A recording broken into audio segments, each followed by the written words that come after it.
So in principle, there's biomass to be bought and used to offset coal use in this region for electricity. So what you're looking at on this figure is a scenario of a couple of things. So first of all, the black dots that you see, each of those is a coal-fired power plant. The circles that you see around each of those dots are about a 100-mile distance, and this is the distance that is economically feasible to transport biomass.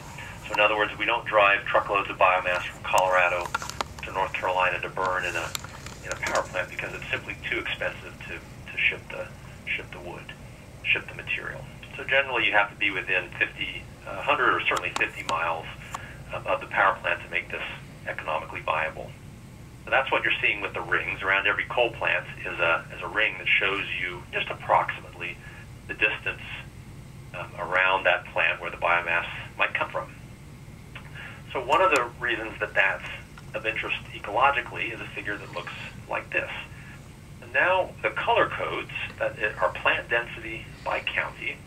So each of these little symbols that you're seeing here is a county in different states. We have Louisiana here on the left, Florida obviously, up into North Carolina and Virginia. Where you see dark green is where there are is either 0 or 1 coal-fired power plant that whose area of influence for biomass includes that county. So there are parts where there are no or very few coal-fired power plants in an area, like in the western half of this region.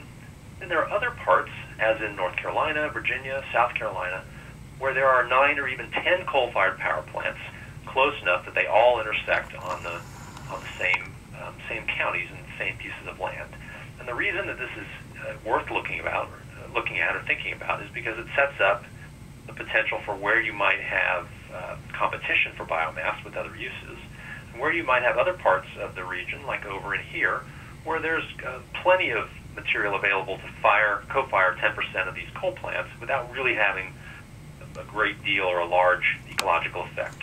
Whereas over here, you have the potential for not only large ecological effects of harvesting, but also competition for that material.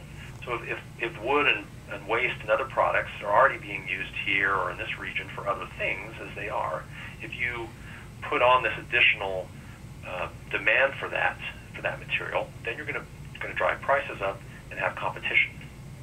So let's provide 2 specific examples for that. One from the west and one from the east. And that's what we're looking at here. At the top of this slide, it has trade-off. Biomass displacement is strongly regional. So let's take the simpler case, the bottom right case first. So here's a Middle Valley feedstock source. There are essentially 2 primary colors here. This blue is pine residuals, and this red is hardwood residuals. Now our y-axis is the millions of tons of this material, and then you have a year out here. So imagine implementing gradually a 10% co-firing requirement for this area. You see the biomass use goes up. But you see for that plant over here, where there's low demand for material for other uses and for electricity, we're able to satisfy the need for that 10% of material purely from residuals and waste material. So that's useful for 2 reasons. One is we're not creating competition with other manufacturing sectors for the same material. And the other is that we're able to use waste material, essentially, without requiring as much additional harvesting off the land as we might otherwise do. So low demand, probably not very harsh ecological benefits, and a lot of economic benefits in this case. Now here, in this case, the Gulf Piedmont feedstock source, you've got a totally different situation. This is a case where now you have many coal-fired power plants essentially competing for the same biomass material, and there are already a lot of other more applications for that material outside of electricity. So now there are parts of this figure that you can satisfy with waste and residuals.